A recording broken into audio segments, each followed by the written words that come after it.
ভগবানের হাত লিখেছেন হিমাদ্রি কিশোর দাশগুপ্ত।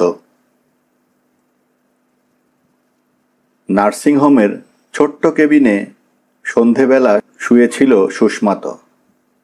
ভিজিটিং আওয়ার্স কিছুক্ষণ আগেই শেষ হয়েছে। সুস্নাতর কলিগরা তাকে দেখে ফিরে গিয়েছে।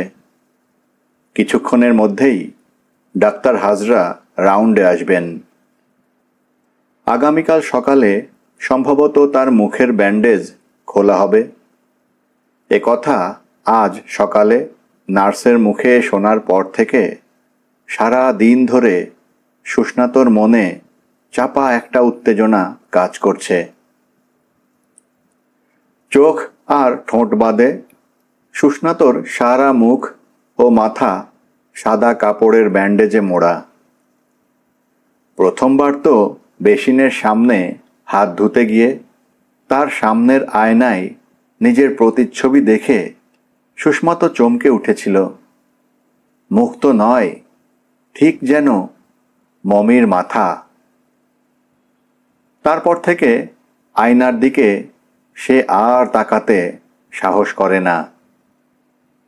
কিন্তু কালই তো তাহলে আসল ব্যাপারটা ঘটবে। নার্সের কথা ঠিক হলে কাল তাকে তাকাতেই হবে আয়নার দিকে, তাও ব্যান্ডেজ খোলা অবস্থায়। সুস্নাতর মনে একটাই চিন্তা ঘুরপাক খাচ্ছে, ব্যান্ডেজ খোলার পর কি দেখবে সে? তার সেই চেনা মুখ নাকি অন্য কিছু? নিজেকে চিনতে পারবে তো সে?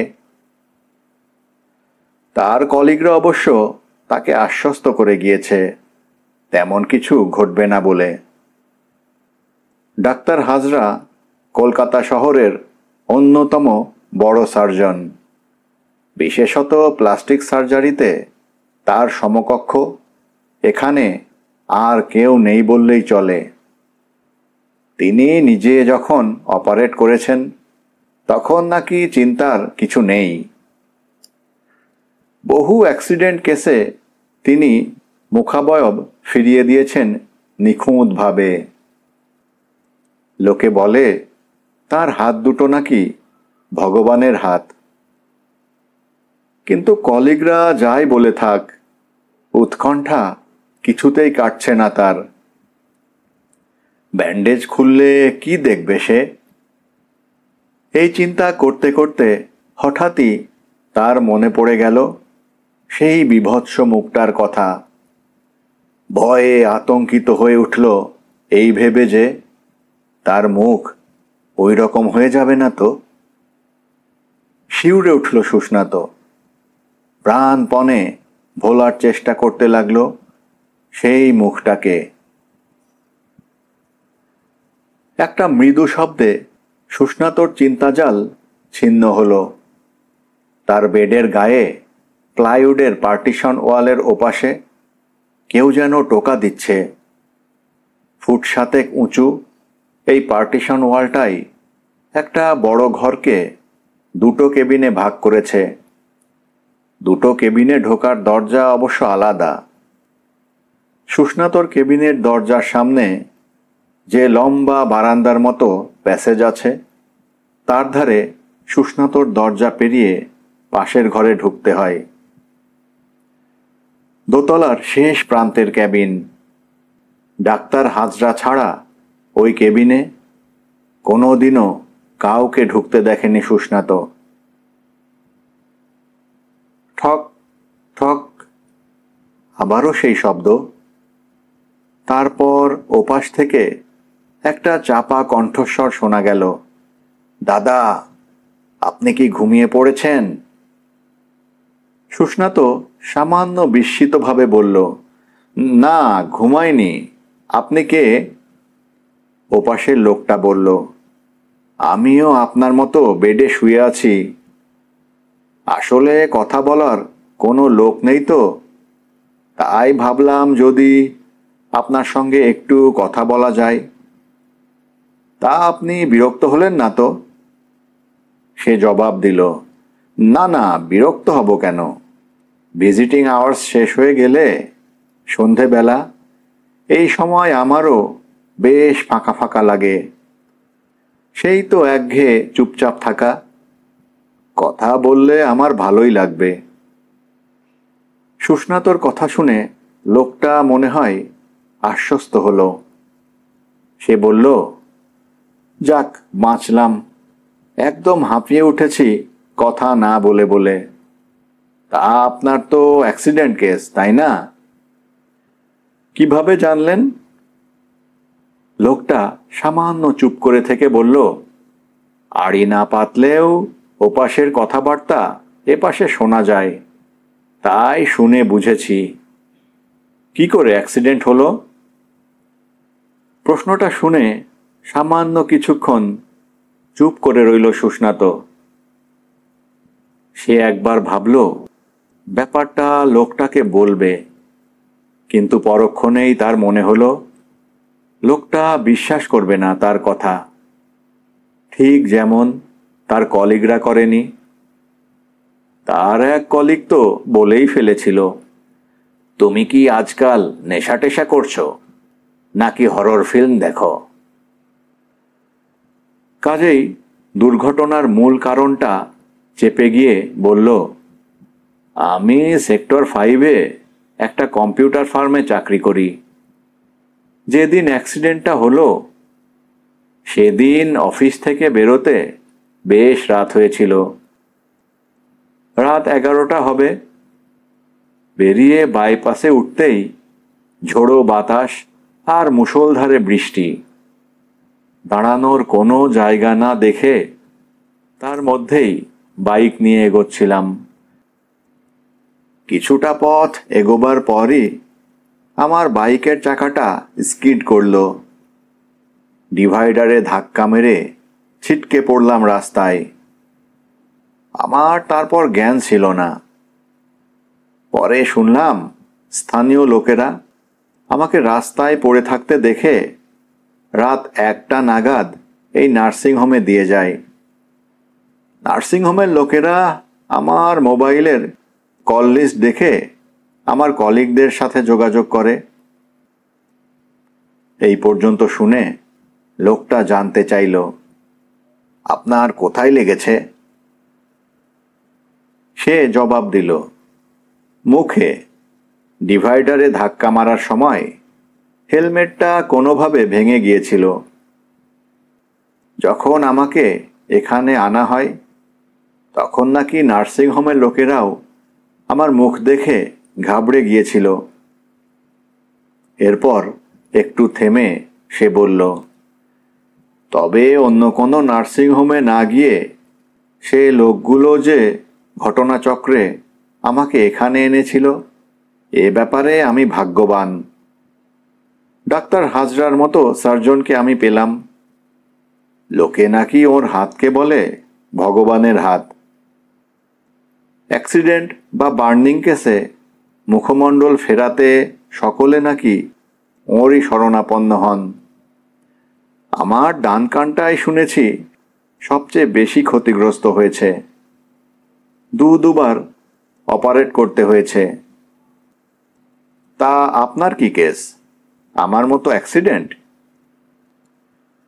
লোকটা জবাব দিতে যাচ্ছিল মনে হয়, কিন্তু তার আগেই করিডোরে ডাক্তার হাজরার গলা শোনা গেল, হ্যাঁ, কাল সকাল 10টায় আসবেন, গেটম্যানকে বলা আছে, ঢুকতে দেবে। তার গলার শব্দ পেয়েই পাশের কেবিনের লোকটা চুপ করে গেল। তারপরই সুস্নাতর কেবিনে ঢুকলেন ডাক্তার হাজরা। মধ্য 50-এর ডাক্তার হাজরা বেশ সুপুরুষ, ফর্সা, লম্বা, মেদহীন দেহ, টিকোলো নাকে বসানো সোনার বাইফোকালের আড়ালে ঝকঝকে সপ্রতিভ চোখ, নিখুঁতভাবে কামানো মুখ ও ঠোঁটের কোণে আবছা হাসির রেশ। সুস্নাত তাঁকে দেখে বিছানায় উঠে বসতেই তিনি হেসে বললেন, কাল সকালে কিন্তু আপনার ব্যান্ডেজ খুলব। সুস্নাত তার কথা শুনে একটু ভয়ে ভয়ে বলল, আমার মুখটা কি আগের মতো থাকবে ডাক্তারবাবু? তার প্রশ্নের জবাবে ডাক্তার হাজরা তাঁর দুহাতের পাতা সুস্নাতর সামনে মেলে ধরে বললেন, আমার এই হাতের উপর আপনি বিশ্বাস রাখতে পারেন। ডাক্তারি লাইনে সতীর্থরা অনেকে আমাকে হ্যারল্ড গিলিস বলে ডাকেন। তিনি কে? জানতে চাইল সুস্নাত। ডাক্তারবাবু হেসে বললেন, তাকে বলা যেতে পারে ফেসিয়াল প্লাস্টিক সার্জারির জনক। তিনি প্রথম 1997 সালে ওয়াল্টার ইও নামে এক ব্রিটিশ সৈনিকের মুখমণ্ডলে প্লাস্টিক সার্জারি করেন। ইওর ক্ষতবিক্ষত কপালে তিনি টিউবড ফ্ল্যাপ বা নলাকৃতি চামড়ার পট্টি বসিয়ে তার পূর্বেকার মুখমণ্ডল ফিরিয়ে দিয়েছিলেন। তবে তার চেয়ে অনেক বড় কাজ আমি এবার আপনার ক্ষেত্রে করলাম। তিনি করেছিলেন অটোগ্রাফট, আর আমি করলাম অ্যালোগ্রাফট। শেষের কথাগুলো যেন অনেকটা স্বগতোক্তির ঢঙে বেশ আত্মপ্রসাদের সঙ্গে তিনি বললেন। সুস্নাত বলল, অটোগ্রাফট আর অ্যালোগ্রাফট মানে? ডাক্তার হাজরা বললেন, এইসব মেডিকেল টার্মস আপনি ঠিক বুঝবেন না। জিনিস হাতে উঠে এলো সুস্নাতর। কিছুটা পুরনো একটা ফটোগ্রাফ। 25-26 বছরের এক অপরিচিত যুবকের ছবি। খুব সুন্দর মুখ, ঠিক যেন কোনো সিনেমার নায়ক। এ কার ছবি? সুস্নাতর ব্যাগে এলো কিভাবে? কিন্তু কিছুতেই সে স্মরণ করতে পারল না ব্যাপারটা। এক সময় তার মনে হলো মাথায় চোট লেগে স্মৃতিশক্তি লোপ পায়নি তো। ছবিটা নিশ্চয়ই তার পরিচিত কারো হবে, বা কেউ তাকে দিয়েছিল। নইলে এটা তার ব্যাগে এলো কিভাবে? ঠিক এমন সময় পার্টিশনের ওপাশের কেবিন থেকে গতকালের সেই কণ্ঠস্বর আবার ভেসে এলো, দাদা কি ঘুমিয়ে পড়েছেন? মুখের ব্যান্ডেজ খোলার উত্তেজনায় সুস্মা তো ভুলেই গিয়েছিল লোকটার কথা। সে বলে উঠল, না, আমি জেগেই আছি। কাল তো ডাক্তারবাবু চলে আসায় আর কোনো কথাই হলো না। তা আপনি কেমন আছেন? লোকটা যেন অস্পষ্ট হেসে পাল্টা প্রশ্ন করল, আপনি বলুন কেমন আছেন? সুস্মা তো বেশ উৎফুল্লভাবে বলল, জানেন, আজ আমার মুখের ব্যান্ডেজ খোলা হয়েছিল। আমি তো তার আগে খুব আতঙ্কে ছিলাম। ডাক্তারবাবু অসাধ্য সাধন করেছেন। একটা ছবিতে দেখলাম কি বীভৎস মুখ হয়েছিল আমার। বিশেষত ডান কানের কোনো অস্তিত্বই যেন ছিল না। কিন্তু ডাক্তারবাবু চমৎকারভাবে সব কিছু জুড়ে দিয়েছেন। ডাক্তারবাবুর হাত দুটো সত্যিই ভগবানের হাত। উনি না থাকলে এ মুখ নিয়ে রাস্তায় বেরোতাম কিভাবে কে জানে। বাকি জীবনটা তো পড়েই আছে। লোকটা সামান্য চুপ করে থেকে বলল, হ্যাঁ, সত্যি ভগবানের হাত। যে হাত ভগবানের তৈরি মুখের উপর হাতের খেলা দেখাতে পারে, সে হাত তো ভগবানের হাত। আপনি ভাগ্যবান। তবে এবার থেকে একটু সাবধানে গাড়ি চালাবেন। সুস্নাত বলল, সাবধানেই তো সেদিন গাড়ি চালাচ্ছিলাম, কিন্তু। সুস্নাত প্রায় বলেই ফেলতে যাচ্ছিল কথাটা, কিন্তু শেষ মুহূর্তে নিজেকে সামলে নিয়ে প্রসঙ্গ পাল্টাবার জন্য বলল, আচ্ছা, অ্যাক্সিডেন্ট হলে কি স্মৃতি বিভ্রম হয়? কিছু কিছু ক্ষেত্রে হয় বলে শুনেছি, কিন্তু কেন? আপনার কি কোনো ঘটনা মনে আসছে না? লোকটা জিজ্ঞেস করল। সুস্নাত বলল, এমনি ঘটনা তো আমার সবই মনে আছে। আসলে অ্যাক্সিডেন্টের সময় আমার সঙ্গে যে ব্যাগটা ছিল তার ভেতর থেকে একটা পোস্টকার্ড সাইজের ফটোগ্রাফ বেরোলো। একটা সুন্দর যুবকের সাদা কালো ছবি। কিন্তু আমি কিছুতেই ধরতে পারছি না ছবিটা কার বা কিভাবে এটা আমার ব্যাগে এলো। ওপাশে সামান্য কিছুক্ষণের নীরবতা। লোকটা তারপর বলল, আপনার সঙ্গে সামনাসামনি কথা বলতে পারলে ভালো হতো। আমি আজ রাতেই নার্সিংহোম থেকে চলে যাব। হয়তো আপনার সঙ্গে আমার আর দেখাই হবে না। কিছু কথা বলার ছিল। সুস্নাত বলল, বাহ, আপনারও ছুটি হয়ে যাচ্ছে। তা আপনি চলে আসুন না আমার ঘরে। আপনি বললে আমিও যেতে পারি আপনার ঘরে। লোকটা বলল, এখানে পেশেন্টদের অন্য ঘরে যাওয়ার নিয়ম নেই। ডাক্তারবাবু জানলে রাগ করবেন। রাতে করিডোর ফাঁকা হয়ে গেলে আমি যাওয়ার আগে আপনাকে ডাকব। প্লিজ একবার আসবেন। লোকটার গলার স্বরে একটা আন্তরিক আহ্বান ফুটে উঠেছে। সে বলল, হ্যাঁ হ্যাঁ, অবশ্যই আসব। তা আপনার কি হয়েছিল তা কিন্তু এখনো আমার জানা হয়নি। কি হয়েছিল আপনার? লোকটা জবাব দিল, আমারও আপনার মতো মুখেরই ব্যাপার, সার্জারি হয়েছে। সুস্নাত বলল, আপনারও কি প্লাস্টিক সার্জারি হয়েছে নাকি? অটোগ্রাফট না অ্যালোগ্রাফট? ডাক্তার হাজরার মুখে শোনা শব্দ দুটো চালিয়ে দিল সুস্নাত।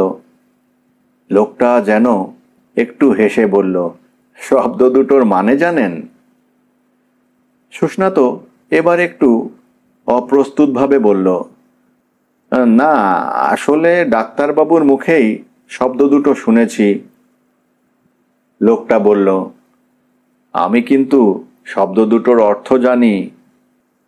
আরও আছে আইসোগ্রাফট, জেনোগ্রাফট, এসব প্লাস্টিক সার্জারির পরিভাষা। নিজের দেহের ত্বক বা চামড়া কেটে যখন সে দেহেরই অন্য কোথাও বসানো হয় তখন তাকে বলা হয় অটোগ্রাফটিং বা অটোগ্রাফট। আইসোগ্রাফটের ক্ষেত্রে যমজ কোনো মানুষের একজনের ত্বক অন্যজনের দেহে বসানো হয়। আর জেনোগ্রাফটের ক্ষেত্রে এক প্রজাতিরটা অপর প্রজাতিতে বসানো হয়। একটানা কথাগুলো বলে থামল লোকটা। বিস্মিত সুস্নাত বলল, আপনি এসব নিয়ে পড়াশোনা করেছেন নাকি? অনেক জানেন দেখছি। আচ্ছা, আপনি অ্যালোগ্রাফটের মানেটা বলবেন? ডাক্তারবাবু বললেন আমার নাকি অ্যালোগ্রাফট করেছেন তিনি। লোকটা বলল, আপনার প্রশ্নের উত্তর আমি পরে দেব। আচ্ছা, আপনি কিছু মনে না করলে দয়া করে বলবেন অপারেশনের জন্য ডাক্তারবাবুকে কত পেমেন্ট করতে হচ্ছে? সুস্নাত একটু ইতস্তত করে বলল, কলিগদের সঙ্গে ডাক্তারবাবুর কথা হয়েছে 1.5 লাখ টাকা দিতে হবে।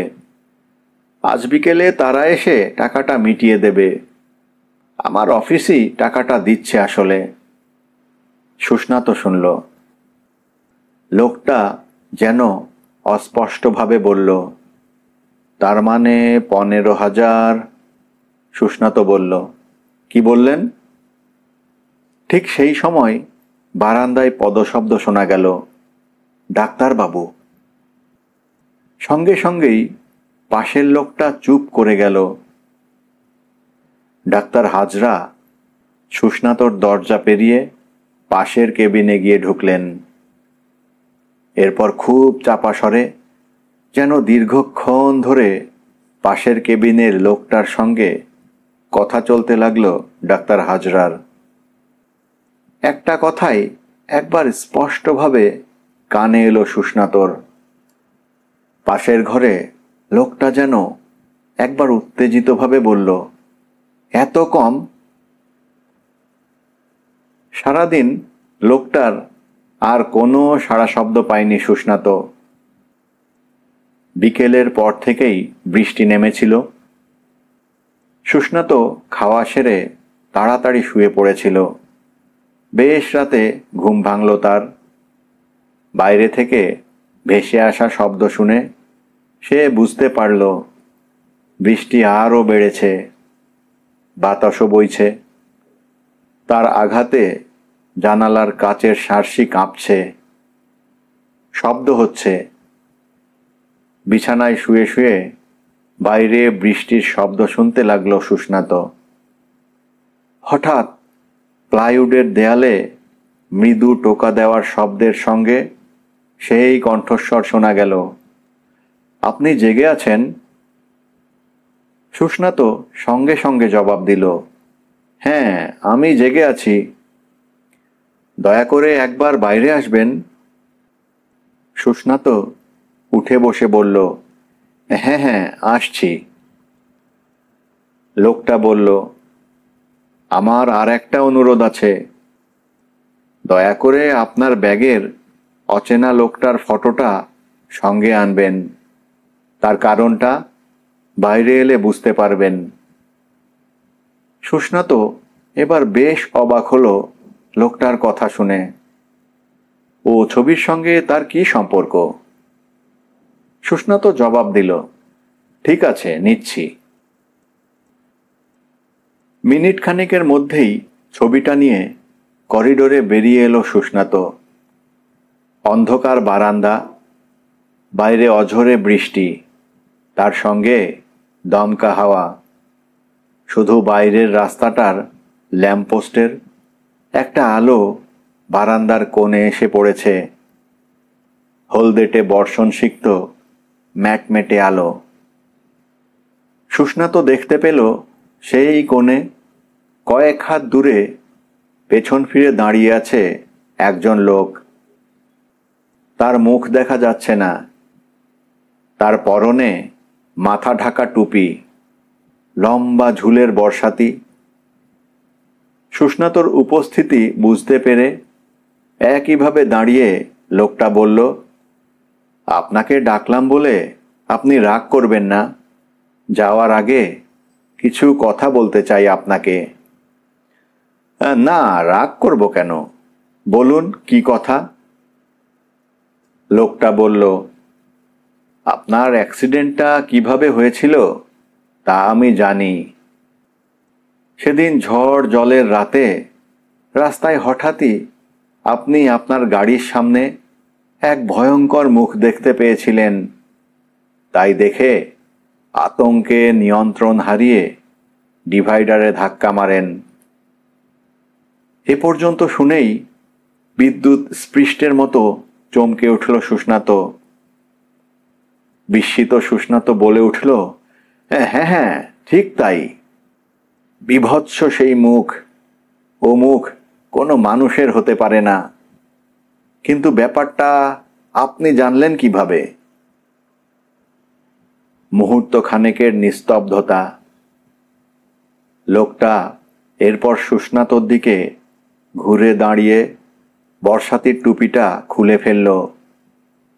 বাইরের ল্যাম্পপোস্টের আলো এসে পড়েছে লোকটার মুখে। সুস্নাত দেখতে পেল তার সামনে দাঁড়িয়ে আছে সেদিনের রাস্তায় দেখা বিভৎস সেই মূর্তি। লোকটার মুখমণ্ডলে কোনো নাক নেই। ঠোঁটহীন মুখের বাইরে বেরিয়ে এসেছে দাঁতের পাটি, পলকহীন চোখ। সারা মুখে ছড়িয়ে আছে অজস্র কাটাকুটির দাগ। এই রকম মুখ কোনো মানুষের হতে পারে না। আর একটু হলেই সুস্নাত জ্ঞান হারিয়ে মাটিতে পড়ে যাচ্ছিল। দেয়াল ধরে কোনো মতে সে সামলে নিল নিজেকে। তার অবস্থা দেখে লোকটা করুণ স্বরে বলে উঠল, দোহাই আপনার, আপনি ভয় পাবেন না। বিশ্বাস করুন, আমিও মানুষ। এ সবই সার্জারির চিহ্ন। যে ভগবানের হাত আপনার মুখ ফিরিয়েছে, এ সবই তার হাতের দাগ, সেই একই হাত। সুস্নাত এবার একটু ধাতস্থ হয়ে কাঁপা কাঁপা স্বরে বলল, তার মানে? লোকটা পলকহীন চোখে তাকিয়ে বলল, ডাক্তার হাজরা প্লাস্টিক সার্জারির অনেক জটিল পরীক্ষা করেন আমার এই মুখ নিয়ে। আপনার মতো অনেকের মুখ ফিরিয়ে দিতে আমার এই মুখ কাজে লাগে তাঁর। আমি গরিব মানুষ, পরিবার ছেলেপুলে আছে। এর বিনিময়ে যে পয়সা পাই তাতে সংসার চলে। এবার যেমন পেলাম ১,০১৫, মাস ৬ সংসার চলে যাবে, তারপর আবার। এরপর একটু থেমে লোকটা বলল, ছবিটা আমাকে দিন। ওটা আমারই ছবি ছিল, সেদিন রাস্তায় ওই জায়গায় পড়ে গিয়েছিল। লোকেরা আপনার ছবি ভেবে ব্যাগে পুরে দিয়েছে। জানেন, আপনারা তো আয়নাতে মুখ দেখেন, আর আমি দেখি ওই ছবিটা। ওটাই আমার আয়না। নির্বাক সুস্নাত ছবিটা এগিয়ে দিল তার হাতে। ছবিটার উপর পরম মমতায় হাত বোলাতে বোলাতে লোকটা বলে যেতে লাগলো, আমার খুব কষ্ট জানেন। নিজের সন্তানরা পর্যন্ত তাকাতে পারে না মুখের দিকে। দিনের আলোতে বাইরে বেরোলে লোকে ঢিল ছোঁড়ে, তাই রাত ছাড়া বাইরে বেরোতে পারি না। কেউ কেউ বলে আমি নাকি মানুষ নই, পিশাচ। কিন্তু বিশ্বাস করুন, আমিও মানুষ। হ্যাঁ, মানুষ। লোকটার কথাগুলো আর্তনাদের মতো ঘুরপাক খেতে লাগলো বাতাসে। নিজেকে কিছুটা সামলে নিয়ে তারপর লোকটা বলল, আমার জন্যই আপনার অ্যাক্সিডেন্টটা হলো। পারলে এই হতভাগ্য লোকটাকে ক্ষমা করবেন। যাওয়ার আগে আপনাকে অ্যালোগ্রাফট কথাটার অর্থটা বলে যাই। এখন একজন মানুষের দেহ থেকে কিছু নিয়ে সম্পর্কহীন ভিন্ন কোনো মানুষের দেহে তা বসানো হয়, তাকেই বলে অ্যালোগ্রাফট। তবে ডাক্তারবাবু একটা অসাধ্য সাধন করলেন। সত্যিই ওর হাত ভগবানের হাত। একটা দুর্বোধ্য হাসি ফুটে উঠল লোকটার মুখে। আর কথা না বাড়িয়ে সুস্নাতকে নমস্কার করে তার পাশ কাটিয়ে এগোলো লোকটা। ঠিক সেই সময় বাইরে প্রচণ্ড বিদ্যুৎ চমকে মুহূর্তের জন্য আলোকিত হয়ে উঠল বারান্দা। সেই আলোয় সুস্নাত স্পষ্ট দেখতে পেল লোকটার ডান কানের জায়গাটা পাতলা একটা স্টিকিং প্লাস্টার দিয়ে ঢাকা। অন্ধকার বারান্দায় দাঁড়িয়ে বৃষ্টির ছাটে ভিজতে লাগলো সুস্নাত। ভেজা বাতাসে তখনও ঘুরে বেড়াচ্ছে সেই হাহাকার, বিশ্বাস করুন আমিও মানুষ। হ্যাঁ, মানুষ। সুস্নাত স্পষ্ট শুনতে পাচ্ছে সেই আর্তনাদ, কিন্তু কার কানে?